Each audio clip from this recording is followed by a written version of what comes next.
рӯзи президенти ҷумҳурии тоҷикистонро сокинони шаҳри Бӯстон бо меҳри беандоза ва садоқати бепоён таҷлил намуданд. Ба ин муносибат дар муассисаи давлатии мактаби санъат ҷамъоварӣ бошукӯҳи идона доир гардид. дар оғози чорабинӣ намояндаи мақомоти иҷроияи ҳокимияти давлатии вилояти Суғд номаи шодбошии раиси вилояти Суғд Раҷаб Аҳмадзодаро ба саҳми ҳозирин расонид. раиси шаҳри Бӯстон иброз дошт, ки рушди устувори ҷумҳурии Тоҷикистон дар масири 34 соли соҳибистиқлолӣ расидан ба сулҳу ваҳдати комил ва поягузории давлати ҳуқуқбунёду иҷтимоӣ маҳз бо талошҳои шабонарӯзии фарзанди фарзонаи миллат, асосгузори сулҳу ваҳдати миллӣ, пешвои миллат муҳтарам Эмомалӣ Раҳмон ба даст омад. гуфта шуд, ки натиҷаи талошҳои пешвои маҳбуби миллат буд, ки Тоҷикистон аз як кишвари ҷангзадаи харобгашта ба давлати соҳибистиқлоли рушдёфта мубаддал гардид. боиси ифтихору сарфарозист, ки тибқи арзёбии созмонҳои бонуфузи ҷаҳонӣ Тоҷикистони азизу муқаддас таи солҳои охир дар раддабандии амтарин мамлакатҳои дунё ба сафи 10 кишвар шомил гарда истодааст.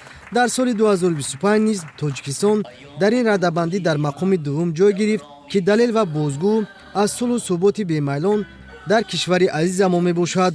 иброз гардид, ки шаҳри Бӯстон дар партави сиёсати дурбинонаи сарвари давлат ба шаҳри назаррабо ва рушдёфта табдил ёфтааст.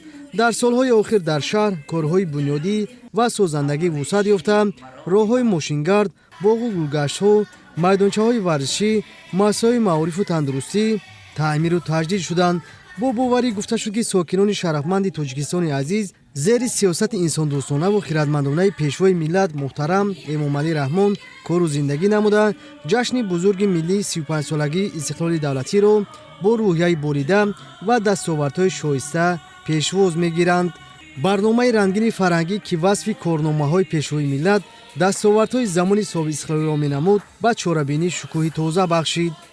қобили қайд аст, ки ба ифтихори рӯзи президенти ҷумҳурии Тоҷикистон, ки ҳамасола 16 ноябр ҷашн гирифта мешавад, дар ташкилоту корхона ва соҳаҳои гуногуни шаҳри Бӯстон ҳамоишу конфронс ва суҳбату мулоқотҳо доир гардиданд. дар ҳама ин чорабиниҳои ҷашнӣ аз хизматҳои таърихии пешвои миллат муҳтарам Эмомалӣ Раҳмон дар роҳи расидан ба сулҳу субот, ваҳдати сартосарӣ ва рушду шукуфоии Тоҷикистон дар масири истиқлоли давлатӣ ёдоварӣ карда шуд. бо ифтихор ва қаноатмандӣ иброз гардид, ки сокинони шаҳр дар татбиқи сиёсати пешгирифтаи давлату ҳукумат саҳм гузошта барои ободии диёри худ кӯшиш ба харҷ медиҳанд.